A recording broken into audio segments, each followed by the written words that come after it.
¿Cómo hicieron otros países para resolver problemas que la Argentina padece y no logramos resolver? Si hubo un país que sufrió una verdadera grieta, ese era Sudáfrica. La grieta de blancos y negros, con el apartheid, una política aberrante de segregación racial que afectó a este país durante décadas, hasta que finalmente terminó por la presión internacional, el propio activismo interno, y terminó Mandela siendo presidente. Tuvo él un rol clave. El líder opositor, Mandela, que estuvo preso durante años y una vez en la presidencia reconcilió al país. Si hubo un país que resolvió el tema de la grieta, de una verdadera grieta, esa fue Sudáfrica. ¿Cómo hicieron los sudafricanos? ¿Cómo podríamos hacer los argentinos? Hoy vamos a hablar sobre el apartheid. ¿Qué es el apartheid? Bueno, primero debemos decir que como apartheid se denomina al sistema de segregación racial que existió en Sudáfrica hasta 1994, que consistía en la exclusión de la mayor parte de la población por parte de una minoría blanca. También debemos mencionar que pese a que ya en Sudáfrica había elevados niveles de segregación hacia la población negra a causa de su historia colonial, no fue sino hasta 1948 cuando entraría oficialmente en la legislación que el apartheid se instauraría como tal. También mencionar que la palabra apartheid como tal proviene de Afrikaans, lengua germánica derivada de neerlandés, hablada principalmente en Sudáfrica y Namibia, y el significado de este término o palabra es separación. Ya sabiendo el significado de este término es que de allí que el apartheid consistiera en la separación de los diferentes grupos raciales, así como por ejemplo, dependiendo del color de piel, se designaban lugares distintos para vivir, estudiar o recrearse. Pero continuemos hablando un poco más sobre este apartheid porque hay mucho más por saber.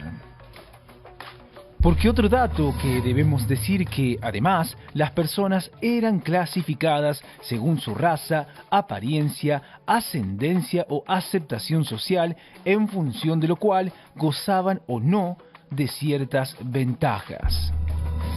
Otro dato no menor es que asimismo la población negra o de otro origen étnico, como los indios, carecían de ciertos derechos sociales, como por ejemplo la posibilidad de un derecho primordial como el de votar.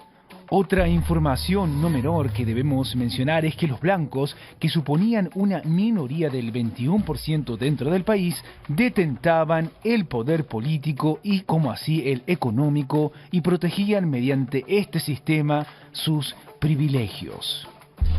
Y por último, mencionar que el supuesto objetivo del apartheid era lograr, gracias a la separación de los distintos grupos raciales, el progreso. Pero continuemos hablando un poco más sobre este apartheid, particularmente hablar sobre sus consecuencias.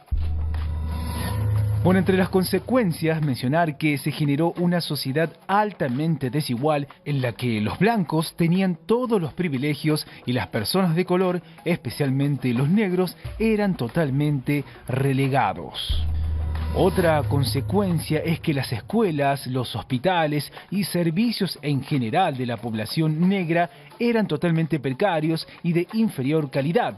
También eran menos numerosos y estaban peor equipados, por lo que se producían situaciones de saturación y hacinamiento.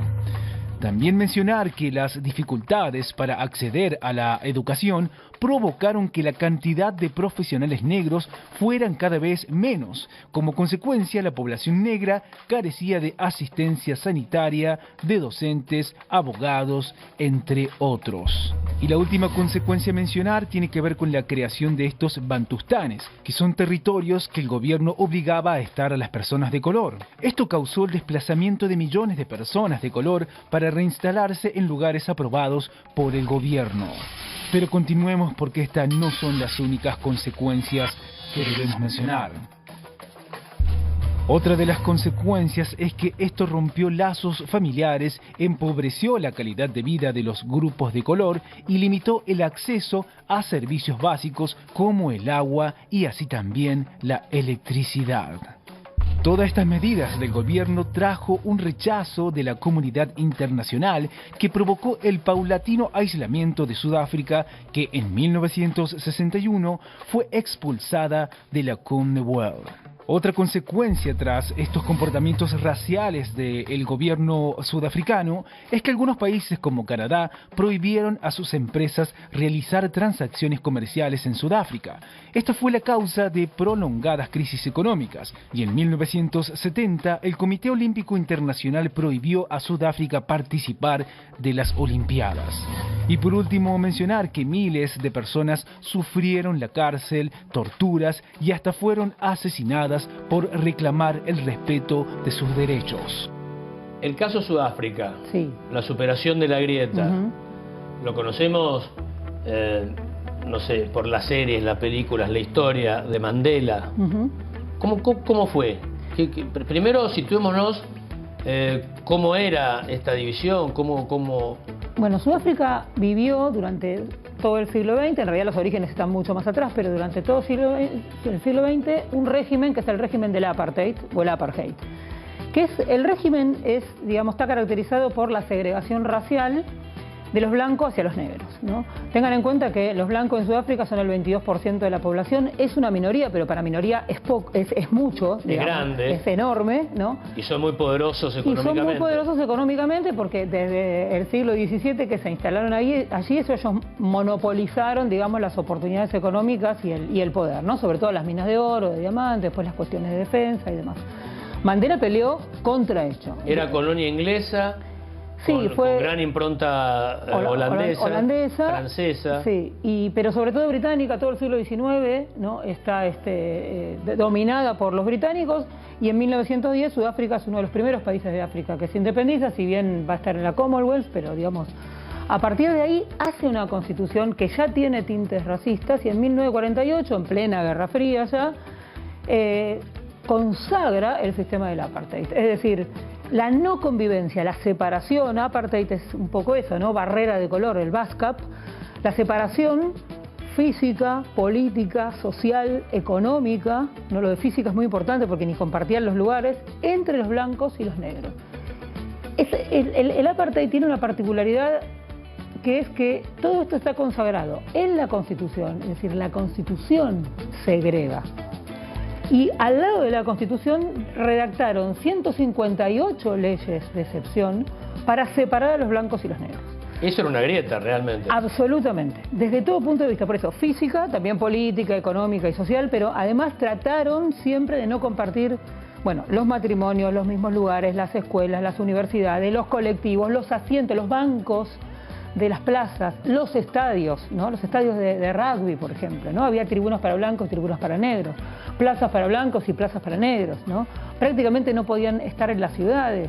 Entonces, el resentimiento que se genera con esto fue brutal, porque además, para la única manera, más allá de la ley, ¿no?, de imponer un sistema así, es un enorme aparato represivo, que era lo que tenía Sudáfrica en esa época, ¿no? Que se reprimía a toda la población negra con armas de guerra, ¿no? No únicamente con la policía. Sudáfrica... Eran 5 millones de blancos. Más o menos, sí, y unos 17 millones de negros. De negros, poco más, sí. Poco más, ¿no? Claro. Más, sí, 20 millones de negros, algo así. Poco más. Lo importante además es que Sudáfrica durante el apartheid vulneró la soberanía de los estados limítrofes, buscando, ¿no?, a los miembros de la ANC, a los miembros de la SWAPO, es decir, de todos aquellos grupos que se oponían al apartheid. Entonces fue un estado sumamente agresivo durante toda la Guerra Fría para los países limítrofes, Botsuana, Lesoto, lo que hoy es Namibia, ¿no? Sudáfrica llegó a tener armas nucleares.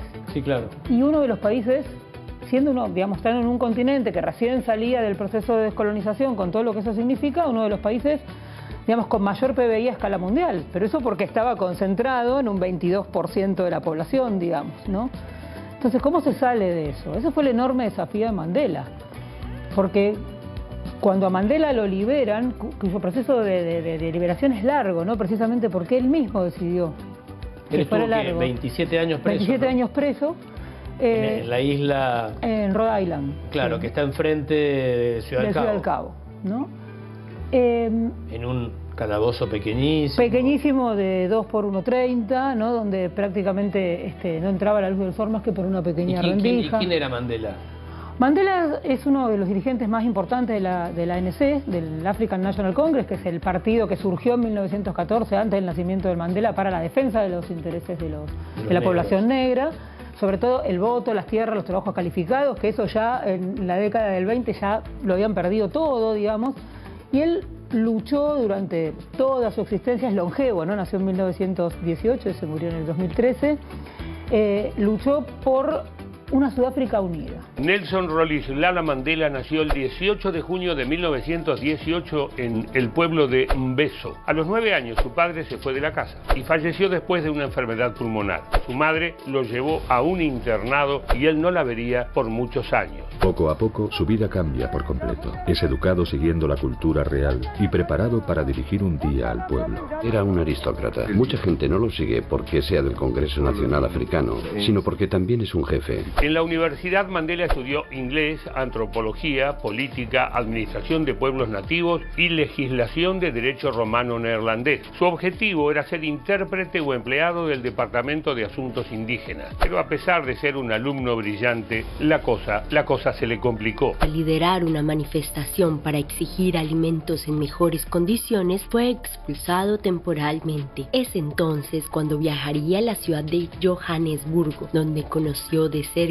las diferencias e injusticias racistas entre la población negra y blanca. En 1948, cuando Nelson Mandela tenía 30 años, en Sudáfrica se legalizó algo que en los hechos ya ocurría todos los días, el llamado apartheid o apartheid, como dicen ellos, que no era otra cosa que la segregación racial en favor de la minoría blanca. El alcance del apartheid era total. En cada ciudad sudafricana había áreas denominadas como solo para blancos, solo para negros. Apartheid really began in 1948, but separating black Africans from the white minority had long been a policy aim. Laws made white people officially superior, and the large black majority faced discrimination in every aspect of their lives. Living, doing business or owning land in white areas was banned. There were separate public facilities, transport and schools. Interracial marriage was banned. Many had no right to citizenship and were regarded as aliens in major cities. Instead, they were made citizens of Bantustans, homelands scattered throughout South Africa. Mientras tanto, crecía la participación activa de Mandela en la política de su pueblo. En 1950 asumió al frente del Congreso Nacional Africano, un partido que buscaba combatir el apartheid. Aunque faltaba mucho para que ese movimiento triunfara, las bases ya estaban sentadas. We try to achieve our objects by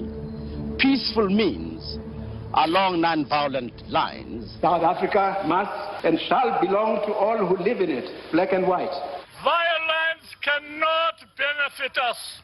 Violence cannot benefit anybody. I got involved in armed struggle to bring about a peace in this country. Take your guns, your knives, and your pangas and throw them into the sea. En un principio, Nelson Mandela impulsaba una resistencia pacífica a las injusticias de su país, con inspiración en lo que había hecho Mahatma Gandhi en la India. Pero en 1955 llegó a la conclusión de que el único camino para vencer era el de la resistencia armada. Las manifestaciones contra la estricta política de apartheid del gobierno sudafricano han provocado una brutal explosión de violencia en el distrito industrial de Sharpeville. Miles de personas se congregan a la salida de una comisaría en protesta por las nuevas leyes que exigen que todo africano lleve un salvoconducto en todo momento. La muchedumbre se niega a dispersarse y apedrea a los policías, que abren fuego sobre los manifestantes desde detrás de una alambrada. En 2 días las manifestaciones se han saldado con cientos de heridos y entre 50 y 100 muertos. Su partido fue prohibido y la violencia hacia las personas negras se hizo cada vez más evidente a la vista del mundo. El líder sudafricano viajaba por el país disfrazado como chofer para zafar, claro. Buscaba organizar una huelga masiva, pero el 5 de agosto de 1962 la policía lo capturó y empezaba una larga noche en prisión para el líder negro. Solo en barco se puede acceder a la isla de Robben, tristemente famosa por confinar durante 18 años en su prisión al expresidente de Sudáfrica y Premio Nobel de la Paz,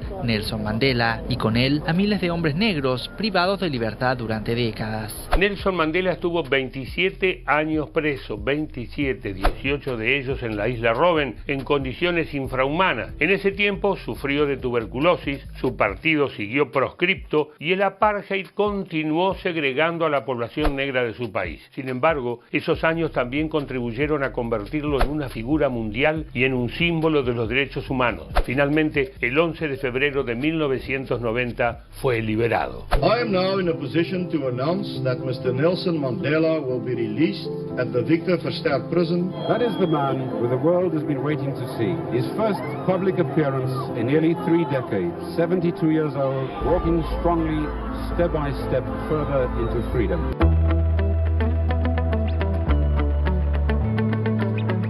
¿Cómo hicieron otros países para resolver problemas que los argentinos no logramos resolver? Hablamos de la grieta, la famosa grieta que divide a la Argentina en dos mitades, que divide a las familias, a los partidos políticos, y que no logramos superarla, y que trae consecuencias. Recién analizábamos el caso de Sudáfrica, caso de una verdadera grieta, y que gracias a la acción de Mandela y los que finalmente lograron imponer sus ideas, va camino en un proceso reconciliatorio y de superación de esa grieta. ¿Será posible trasladar alguna de esas enseñanzas a la Argentina? Para conversar un poco más en profundidad con este tema, hemos convocado a un escritor, pensador, filósofo y político argentino, según dice Google, mi amigo Julio Bárbaro. ¿Cómo está, Julio? Bien. O sea, es que, mirá la casualidad, hace 4 días me invita a almorzar a su casa Cristina Guzmán. La jujeña. La jujeña, que fuimos diputados los dos en el 73. Eran unos pibes. No tenía, ella tenía 27 y yo 30. Y hablábamos de la paz que existía en ese momento. Corre la guerrilla. O sea, un parlamento donde ella era la derecha, yo sería el centro. Ella era del Movimiento Popular Jujeño. Claro, pero además, hija de Guzmán. La hija de Guzmán, una mujer. Y hablábamos, después terminamos decidiendo que íbamos a convocar al Tata Joffre para que traslade eso a la historia. Pero, ¿cómo? Vos fíjate, Perón muere convocando la Unidad Nacional con el 62% de los votos y despedido por Balbín, que era el dueño mayoritario del resto, como el viejo adversario que viene a despedir a un amigo. Esa unidad era de la política. Fuera de eso estaba la guerrilla, una demencia absurda que asesina a Rucci, y una derecha militar que se suicida. Pensar, hay cosas que yo cuento. Yo fui a Malvinas porque primero fuimos al Foreign Office, invitados oficialmente porque iban a devolvernos las islas. Pero esa Argentina, Julio, era una Argentina que confluía más en el centro, a pesar de las diferencias ideológicas. En la política. En la política, claro. Con extremismos. Con extremismos escasos. Había por Allende 2 diputados comunistas, que eran Comínguez y Mira. Era una cosa que estaban afuera del peronismo, la izquierda. Y Perón le había dado a la guerrilla poder enorme. Videgain en provincia de Buenos Aires, Martínez Vaca en Mendoza, Obregón Cano en Córdoba. Y los tipos querían la guerra. O sea, tenían un enorme poder político, pero se los da para que sacarlos de la violencia. Y bueno, si vos y yo no podemos hablar hoy con Firmenino, encontramos con un tipo cuyo cerebro... No tuvimos un Pepe Mujica, no tuvimos suerte, en el sentido de tener un militante que... Tenemos estos 3 tontos perdidos a Bacanar Baja que no le dan ni para dar una clase de primaria. ¿Cómo definirías la grieta actual en la Argentina? ¿Existe? ¿Qué es la grieta? Es un invento de Néstor Kirchner. ¿Un invento de Néstor Kirchner? Sí, claro.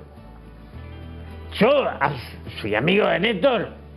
Menem hizo un desastre económico, pero no de confrontación de sectores.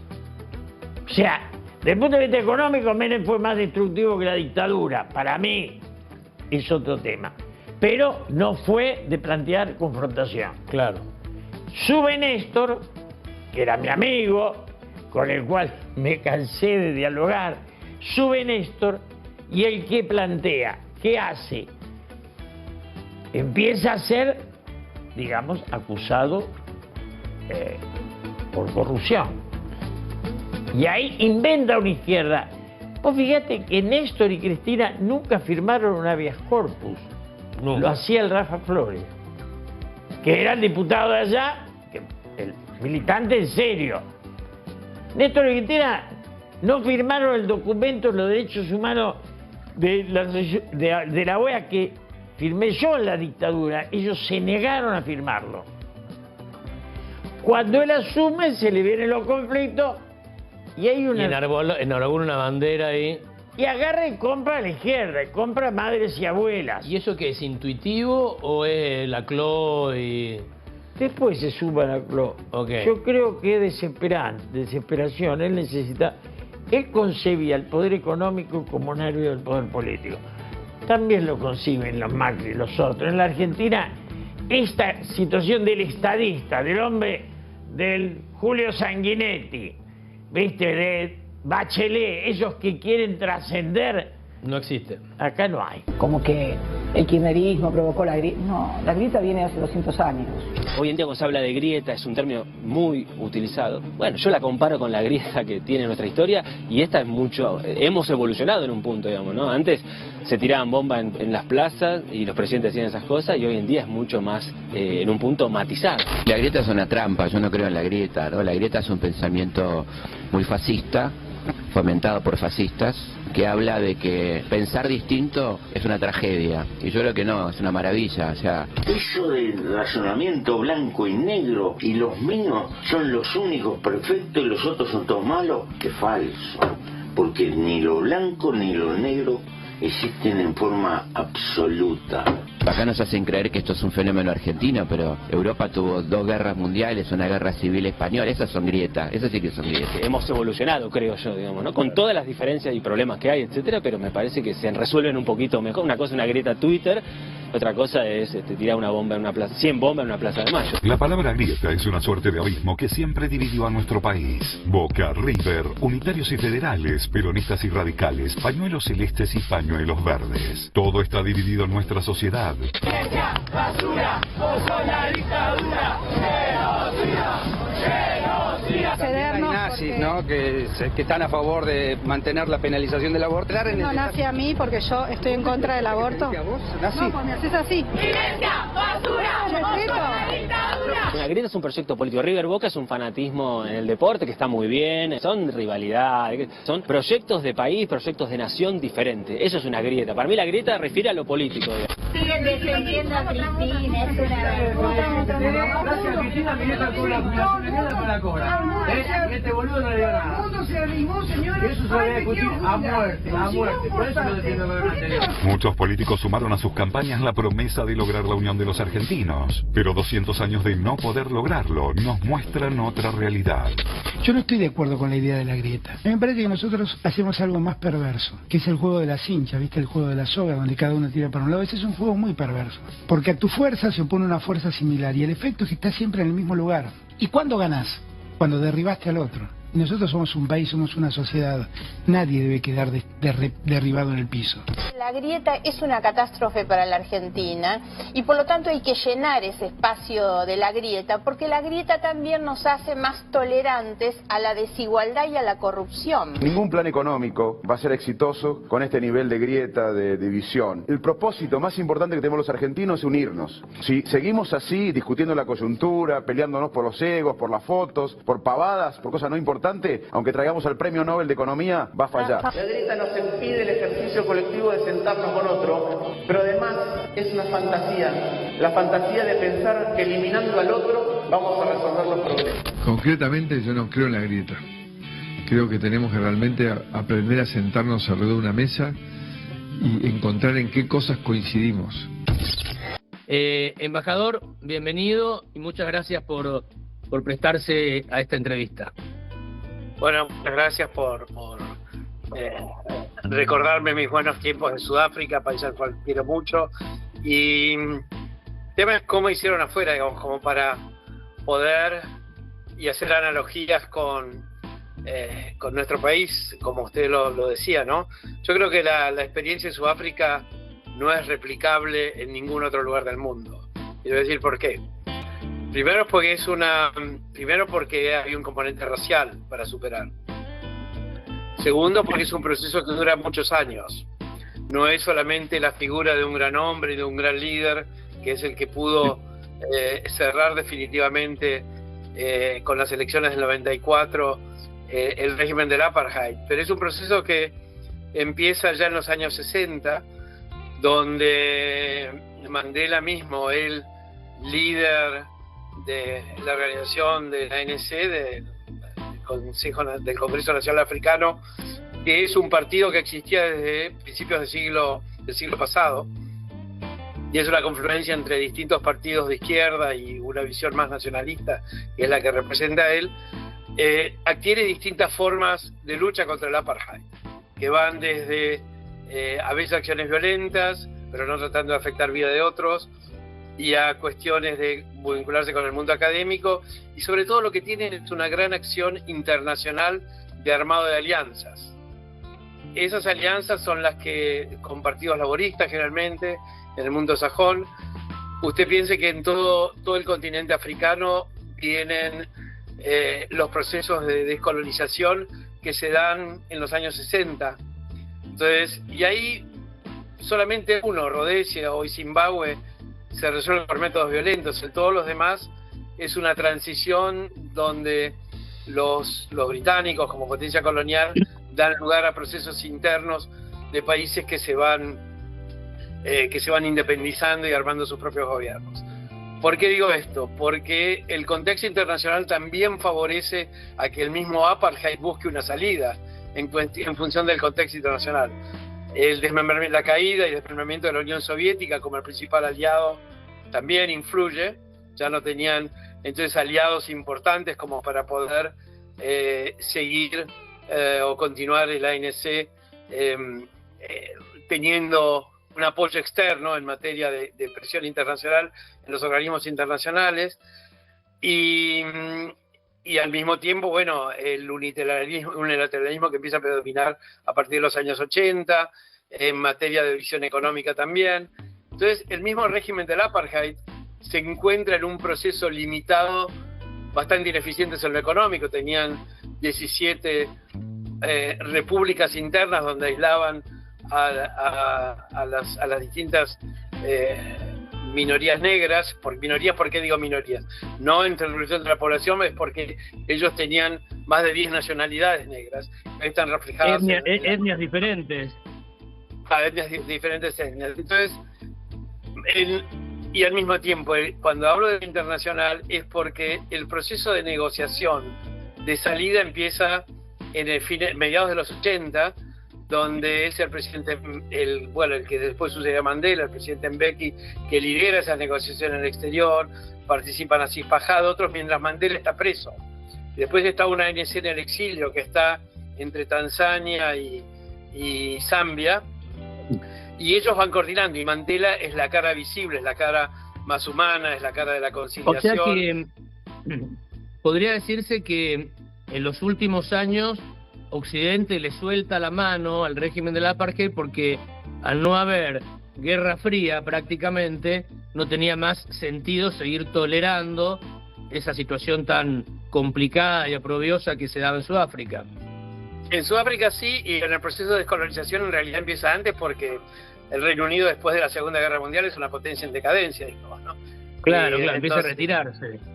Empieza a retirarse, entonces bueno, pero lo que quiero decir es que Mandela, el presidente Mandela, es un gran líder, es la cara visible, muestra una gran capacidad de diálogo con el enemigo, sabe cautivarlo al enemigo, aprende su idioma en la cárcel, pero al mismo tiempo ahí está la habilidad del mismo régimen del apartheid de privilegiarlo a él y a algunos otros miembros como interlocutores, porque vieron también en él la salida negociada.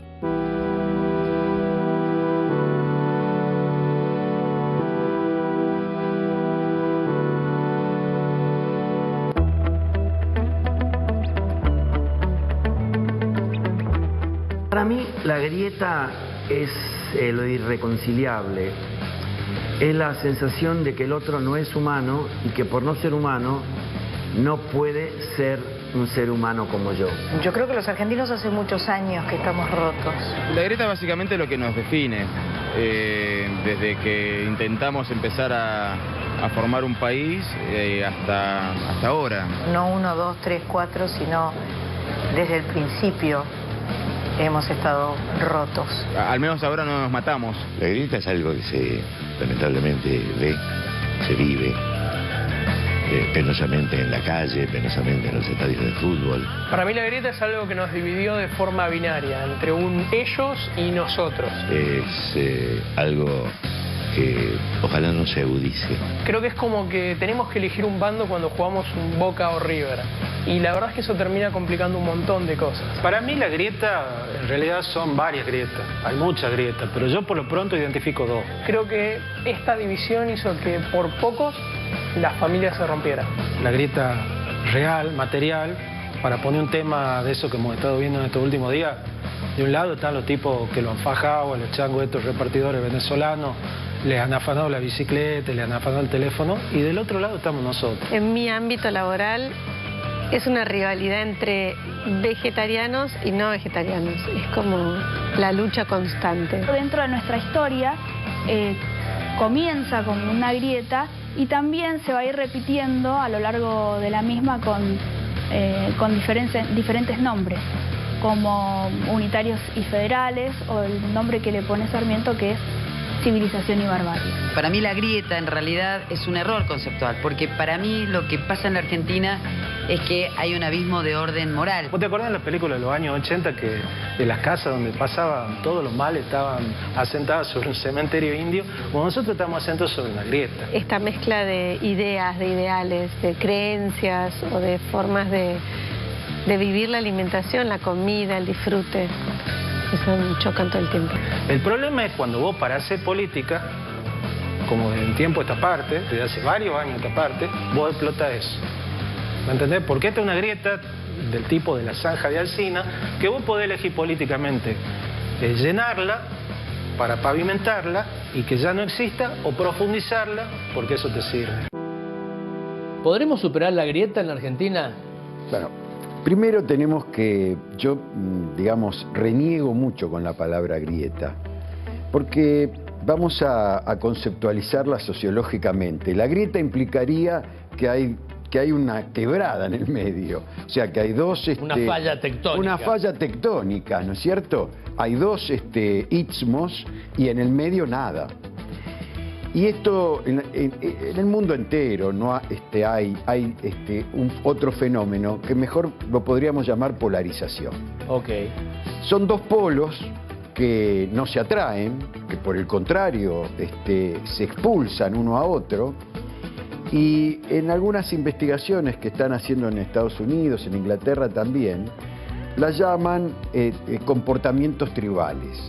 ¿Por qué? Porque las tribus se enfrentan, se gritan, se odian, se rechazan notablemente, pero en el medio, y acá está por qué es mejor hablar de polarización, existen las tribus ocultas, las que no les gusta el grito, las que no escriben en mayúsculas, ¿viste? Cuando te mandan mensajes de WhatsApp o escriben enojados, digamos. Bueno, la mayúscula es el enojo, es casi un insulto. La mayúscula es el insulto, la mayúscula es el grito. Entonces, ¿cómo hacemos para empezar O sea, que no es un fenómeno argentino. No. Primera conclusión. No, no es un fenómeno. Es un fenómeno universal, podría decir. Es un decirse. fenómeno, yo te diría, mundial. Por lo menos de las democracias occidentales. De las democracias occidentales, porque hay otros países donde grieta, no hay grieta. No hay nada, no hay grieta, no hay polarización, no hay nada, ¿no? O hay caos. África, bueno, ahora en Níger, otro golpe de Estado. Claro. Entonces, estamos viendo que por ahí hay otras realidades. Pero en este mundo occidental, en esta democracia que tiene problemas, y en cada lugar donde se aplica tiene sus problemas. Fíjate lo que pasa en Italia, que un candidato de extrema derecha, que nadie lo hubiera supuesto, Meloni logra con 22-23% convertirse en presidente o primer ministro en Italia. ¿Por qué? Por alianzas. Fíjate lo que pasa en España, donde ahora están viendo difícil porque están trabados, porque es la democracia. Ahora, entonces, son dos polos que no representan al 100% de la comunidad. De ninguna manera. Most of the world expected the story of South Africa to end in a bloodbath. Instead, one man alone in a cell negotiated his way out of prison and into the president's office, ushering in democratic rule and overturning the apartheid system created by the ruling National Party. It is, of course, not easy for a party which has been in power for 45 years to surrender power. They believed that in some way they would still be able to lead. In a series of secret meetings, the apartheid regime started to talk to the enemy. Sitting here with the enemy, I feel my stomach moving. And I'll tell you exactly how I felt.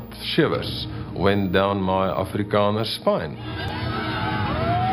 Releasing Mandela was a breakthrough that astonished the world. Out of prison and overseeing the ensuing negotiations, Mandela directed the course of events with an iron grip. Our president was as tough as nails. He was incredibly stubborn. Freeing Mandela unleashed forces that were hard to control and threatened to sweep South Africa into political chaos and violence.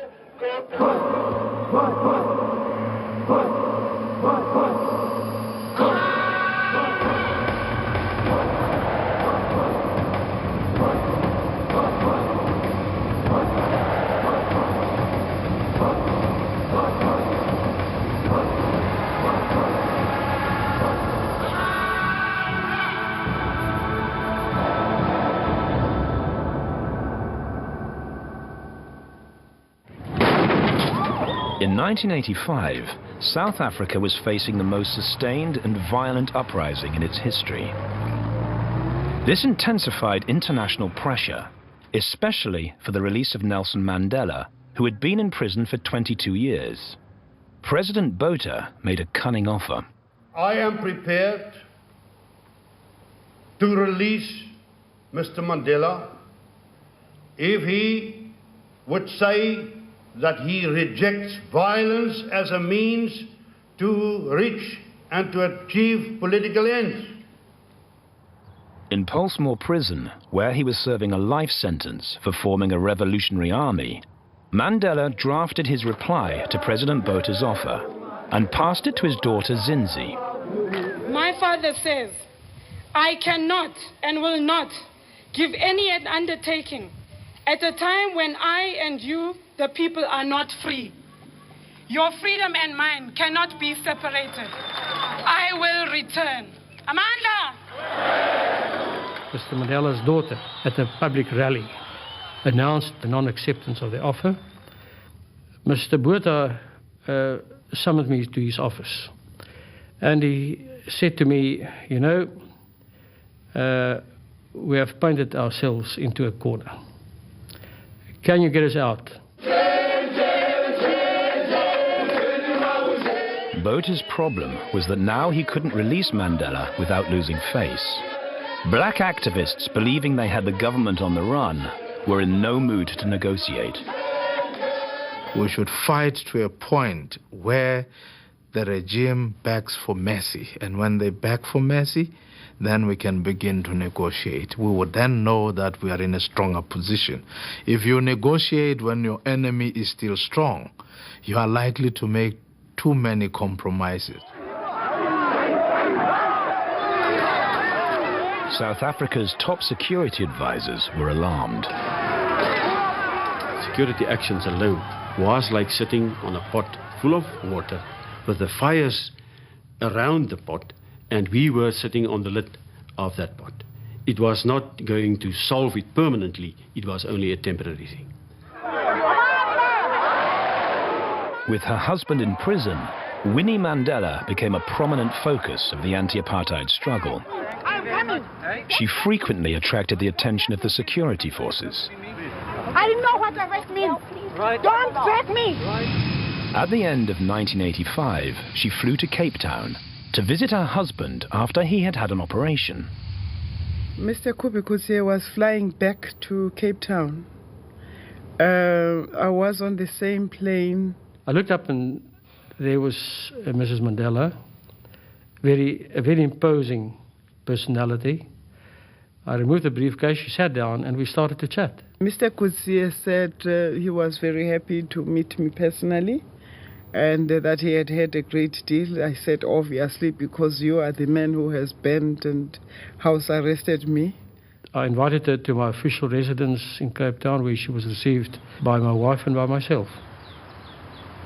I knew he would record me, so I also took precautions. I went to sit on his couch. For some odd reason, he said, no, I don't think you will be comfortable there. I think you should sit under the window. That made me, of course, suspicious. I asked Mrs. Mandela not to sit opposite the window for security reasons. I opened my handbag, I took out a tissue and wiped myself, and I was in fact switching on the tape recorder. Later on, I heard that Mrs. Mandela was under the impression that I had taped her, and she therefore reciprocated very kindly by taping me. He said those of them who were inclined to be liberal could not even begin influencing the government about the release of the political prisoners, because we were making things difficult for them.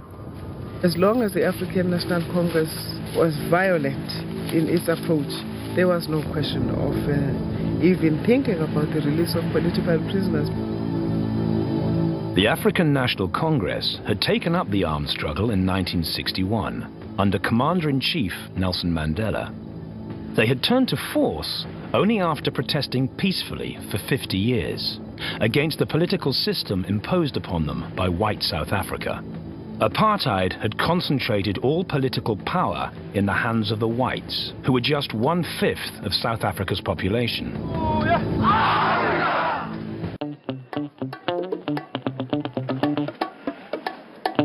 El símbolo de Mandela es todos unidos, ¿no? Una Sudáfrica donde puedan convivir blancos y negros.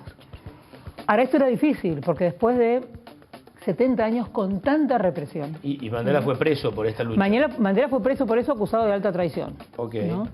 Es liberado por presión internacional, básicamente. Sí, es liberado porque el mundo cambia. A partir de 1988 y 1989, o sea, los vientos de cambio en la comunidad internacional, la caída del muro de Berlín, después la caída del comunismo, después la caída de la URSS, todo eso va siendo un proceso. Ya no se necesitaba tolerar. Exactamente. Que la comunidad internacional tolerara los excesos de los blancos sudafricanos. Dentro de esto se ven distintos problemas desde cada uno de los costados. De cada lado, para mí, hay gente que necesita el poder y que tiene mucho miedo a perderlo, y por ende generan apuestas cada vez más grandes que terminan en un sentido, yo diría, encontrando solo en la lastimadura del otro la posibilidad de que el poder persista. Y por eso es tan difícil construir de alguna manera unidos y llevar a cabo, en este caso en nuestro país, políticas de Estado. Tienen miradas distintas. Porque no tienen una misma visión de qué es lo que sucede en el país y cuáles son las soluciones a los diversos problemas. Pero esas miradas distintas se ponen irreconciliables porque necesitan el poder. Hablas de política y tenés una grieta o 20 grietas. De uno y otro lado de la grieta hay dolor. Hablas de economía y últimamente tenés 52.000 grietas, todo el mundo tiene la receta de qué es lo que hay que hacer para salvar al país. Hay posturas irreconciliables, hay tristeza. Hablas de fútbol y tenés tus grietas. En realidad elegir entre dos cosas es un disparate. Deberíamos elegir entre una miríada de cosas. Y esto no se está dando porque me da la sensación de que no estamos pensando. Muchas veces hay pocas ganas de que esa grieta no exista.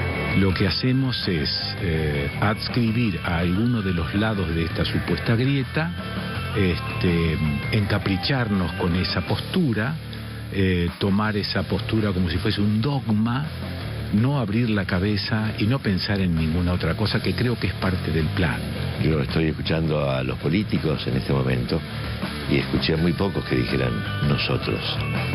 Escuché mucho el yoísmo. Creo que de cada lado de la grieta hay mucho fanatismo, devoción. Que bajen un poco la realidad, que bajen un poco al llano, que sepan de verdad lo que está sucediendo, que sepan de verdad lo que está pasando en todos lados, en todos los ámbitos. La grieta más grave, la más grave de todas, es lo que están a favor y lo que están en contra de lo que nos vio nacer como país, ¿no? Un país republicano, un país democrático y un país que cree en el respeto de las libertades individuales de su propia Constitución. El que no cree en eso me parece que es algo más grave que una grieta y es un abismo.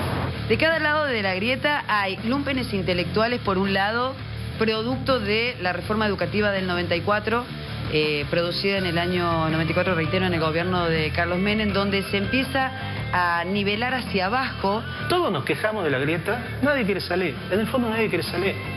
Sí, es más fácil putearlo al vecino que construir con el vecino. Una vez libre, emprendió una gira por cada rincón de su país y se reunió también con los líderes más relevantes del mundo. En 1992 logró lo que parecía imposible, el final del apartheid, y en 1993 recibió el Premio Nobel de la Paz. A new international order must not become a cloak for the naked self-interest of powerful states, but must be based on solidarity and international law. Un año después del reconocimiento, en 1994, Nelson Mandela fue elegido presidente de Sudáfrica. Era la primera vez en la historia de su país que la presidencia iba a ser ejercida por una persona negra. Freedom is their reward. We are both humbled and elevated by the honor and privilege that you, the people of South Africa, have bestowed on us as the first president of a united, democratic,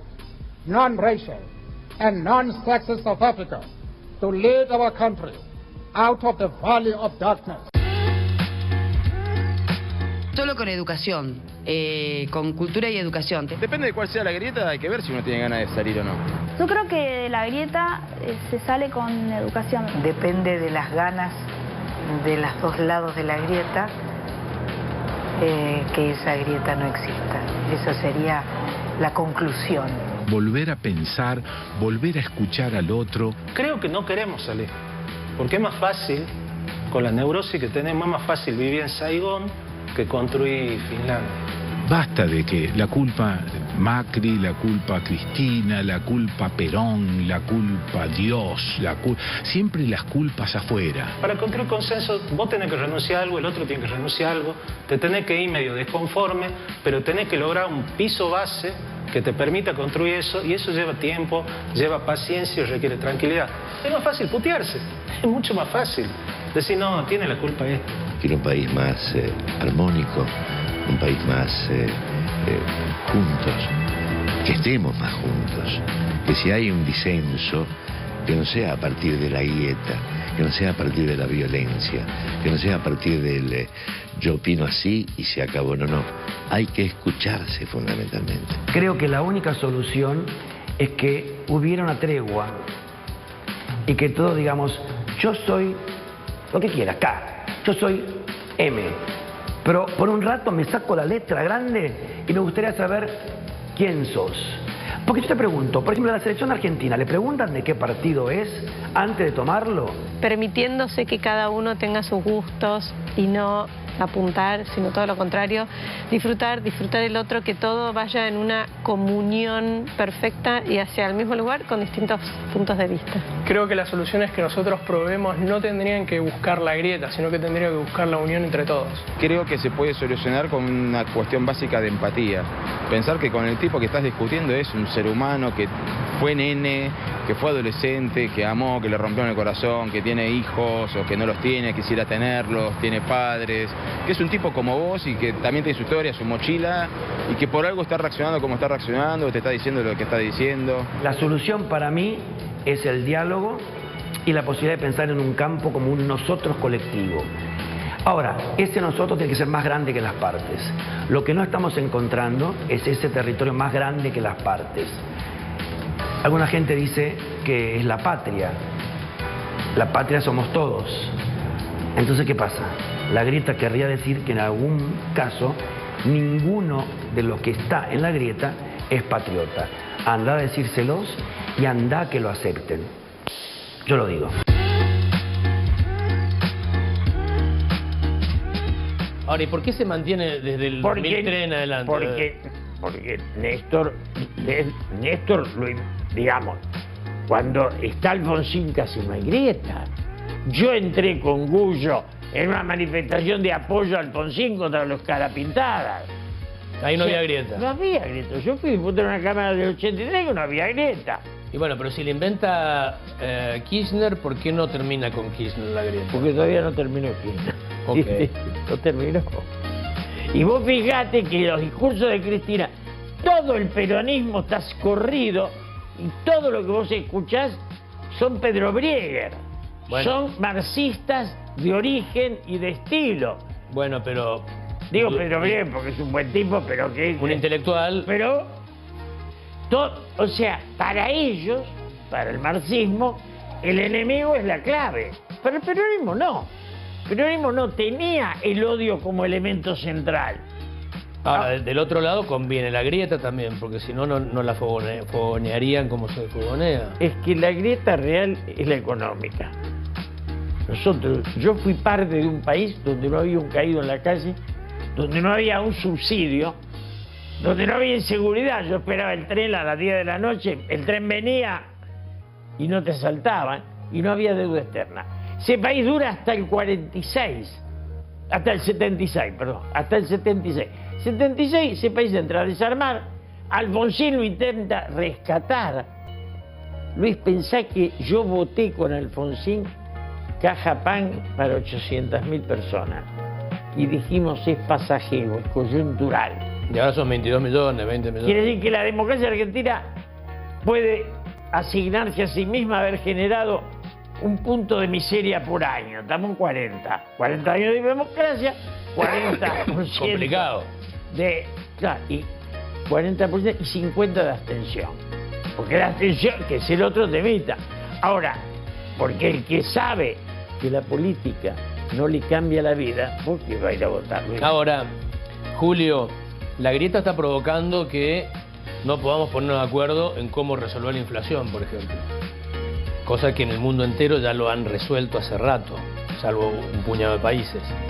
La grieta ha provocado que tengamos discrepancias en materia de política exterior complejas, que otros países la han superado. Es decir, López Obrador se sienta con Trump a arreglar. Más bien. López Obrador con Trump, y ahí no hay... Ahí sí hay una grieta y no le importa. ¿Querés que te cuente mi historia? Asumo secretario de Cultura y lo voy a buscar a la casa a Adolfo Bioy Casares y le ofrezco la dirección de la Biblioteca Nacional. Digo, si usted aceptara, seríamos un símbolo de unidad nacional. El Borges viviente, ¿no? El Borges viviente. Claro. Me lo agradeció siempre. ¿Qué hice? Junté a Cristina Kirchner con Lilita Carrió 2 veces. ¿Qué hice? Cuando me llamó Mauricio Macri, le dije, vos sos el jefe de los rubios, Moyano de los morochos, si ustedes dos se juntan, hacen un país. Lo junté 2 veces a almorzar. Pero después, si querés después te explico. Siempre después. Si querés te explico. Acá, digamos, la disputa por el poder, me parece, es que una vez que alguien conquistó el poder, hace lo que quiere. No respeta las instituciones, no respeta los marcos institucionales y bueno, así están las cosas. Entonces ese tipo de enfrentamientos persisten a menos que uno tenga mayoría en el Congreso y los pueda resolver.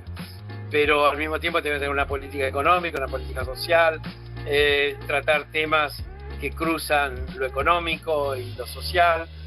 una política de inserción en el mundo para tomar, que ahí es donde, bueno, un poco me siento más fuerte en hablar, de tomar de lo que sirve del mundo exterior para modificar los problemas estructurales que nosotros tenemos y tratar de mejorar la calidad de vida de nuestro pueblo y nuestras instituciones.